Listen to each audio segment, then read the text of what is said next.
So here's some good news and some bad news. You are going to make it to where you're trying to go. You are actually going to achieve every dream that you set out to achieve. You're going to hit those milestones. You're going to hit those goals. As long as you keep God first and stay on the path, it is about to happen. I am transferring my faith, which is fact, to you. That's the good news. The bad news is you're going to have some haters along the way. That's right. You're going to have some haters, some blockers, some naysayers, and some crab barrel leg pullers. You know, they talk about crabs in a barrel. Well, these are crab barrel leg pullers. While everybody's in the crab barrel, folks are trying to pull your legs down. You're trying to go up and folks are trying to pull you down. That is going to happen. If there is any ounce of greatness in you, you're going to have somebody attack you. If there is any ounce of goodness in you, if there is any good that you are trying to do, then you must expect and you must understand that things are going to come your way. People are going to come your way, and they are going to try to block you from the things that you see for yourself. They're going to try to block you from the things that God has promised you. And let me help you understand something. That is their job. Let me tell you what your job is. Your job is to elevate in spite of your haters. Your job is to elevate in spite of the naysayers. Your job is to elevate in spite of the crab barrel leg pullers. Your job is to elevate no matter what. But how are you going to do that? What happens when people talk about you? What happens when people bring you down? What happens when you're giving? You're just simply trying to wake up every day and do something good in the world. What happens when that happens? Do you get upset? Do you get mad? Do you get depressed? Do you go back into a shell? Do you do even worse? Do you let what they say about you and what they're doing to you and what they're talking about, do you let that stop you? Even worse, do you join them? Do you then go find a group of people and start talking about them back and trying to find people to be on your team? Do you do any of that? Well, let me help you understand something. If you are not elevating, then you are relegating your power to someone else. If you are not elevating, then what you are doing is you're giving everybody who's trying to block you not only permission to do so, but you're giving them the power and the energy to continue doing that very thing. So we are no longer going to do that. I remember that time in my life. As a matter of fact, it still happens. But the first time it happened to me, I couldn't believe it. Here I was, a radio show host on WVON. I'm helping people all over get their money straight, get their mortgages straight, get their homeowners, get their homeownership dreams to become true realities for themselves. And I thought that I could partner with a team, and that team wound up coming to the company that I was at, and they wound up taking over behind my back. I was let go with a day's notice.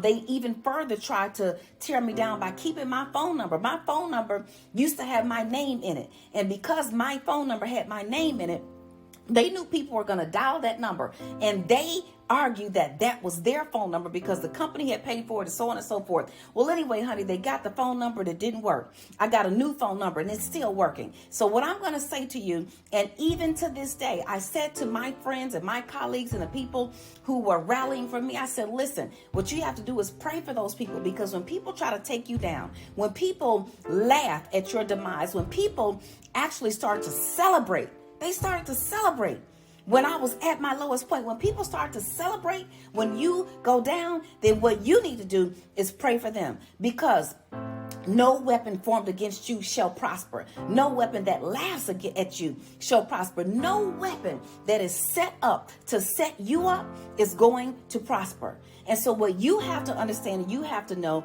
is you have to do the very things that are necessary for you to keep going, because haters are going to always be present. They're doing their job. Number one, you can ignore it. You hear something said about you, you hear something, a rumor, you hear people are going to do X, Y, and Z. You can choose to ignore it. You don't have to give everything your energy. You don't have to give everything your time. You don't have to even acknowledge that it's there. You know, people sometimes, they talk about me because they say I talk too much. Well, let me tell you something. The people who know me best and the people who are closest to me, they get worried when I stop talking.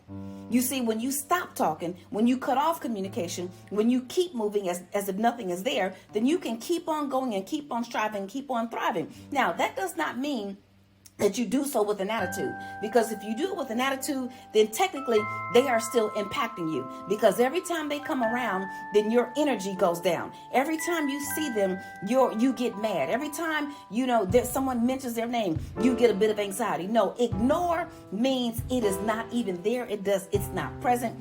And if it is not impacting you, if it has no power to change your energy, then it no longer has any power over you.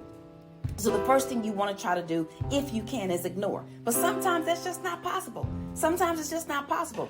Sometimes we hear something and sometimes we experience something that is so poignant that it actually does bother us. We try to pray it away. We try to make it go away. We try to pretend like it doesn't bother us, but it really does.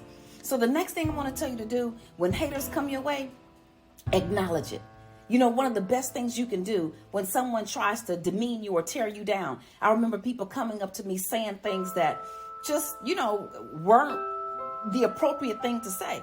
And what I do is I give them a compliment. They talk about something I did wrong and I say, "Oh, your nails are so nice." Then they'd be confused. Like, wait a minute, I just insulted her. And those were the times when I had enough discipline, dignity, and God in me not to cuss them out and do all that other kind of stuff. But the point is, you can acknowledge it and then you can move on. Another thing that you can do is you can actually quietly to yourself find out to yourself and for yourself and acknowledge for yourself, is there any truth in what they say?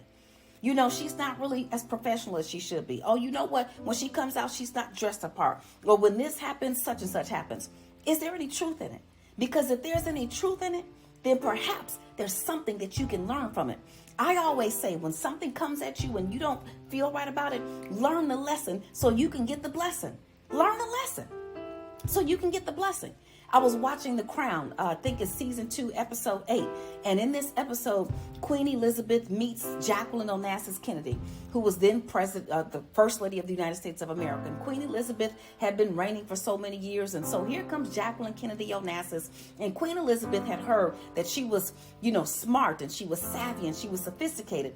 And so upon meeting Queen Elizabeth in Buckingham Palace, later on, Jacqueline Kennedy Onassis was heard to have said, or history says, that she basically talked about Queen Elizabeth, said she was boring, unintelligent, uninspiring, and all these things. And apparently one of the Queen's employees or staff members overheard this being said. So the Queen said, "What did she say?"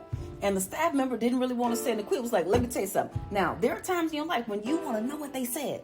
You want to know what they said. You want to ignore it, but you actually want to know what they said." Well, guess what? The Queen, she took it in. You could tell she wasn't happy about it. And guess what she did? She used that information to elevate her next position. So if you can't ignore it, then I want you to acknowledge it. Find the truth in it. If you can learn the lesson, you can then get the blessing. And if you get the blessing, then let it elevate you. Because what Queen Elizabeth did next was historic. There were some issues going on between Great Britain and a country in Africa, and she ended up going there against everybody's wishes, turning the whole situation around, and everybody was saying, "Oh my God." So sometimes when the haters come and they say things and they do things and you get all bent out of shape and this, that, and the other, don't let them take you down. Sometimes you can take that information and you can let that information inspire you and help you transcend to your next level. What are they saying? Is it true? Can you ignore it? Can you acknowledge it? Can it make you excel? Let me tell you something. There is no hater on the planet who can take me down. There is no hater. It don't matter what you do to me. It don't matter what you say to me. It doesn't matter what you think I am. It doesn't matter what you think I'm not. And let me help you understand something. You cannot please the world, because if you try to please everybody, you're going to make somebody mad. If you make everybody mad, then somebody going to like you. It doesn't even matter. You have to be in this for you. Living in truth, living in love, and doing the best that you can with what you have right now. And if you make a mistake, then say, "I'm sorry." When I first started talking on the radio, I said, listen, don't call here trying to shame me. I didn't want to be really in the public eye because people didn't talk about you. And I said, you know what? I'm going to talk. And if you call here talking about me, let me tell you something. I'm going to talk about you. And I might talk about some of your family members too. Don't come for me, okay? Because I might just come back for you. Well, I've grown up since then. But I still stand fearless. I don't care what people say. And if you say something, I did something wrong, then guess what? I'm going to apologize, ask for forgiveness, and move on. And that's what I want you to do. Do not let haters take you off your game. Do not let naysayers, do not let them block you from your promise. Don't let them block your blessing. Ignore, acknowledge, and excel. And I'll see you on the other side. Go to asklynn.org, as always, for help.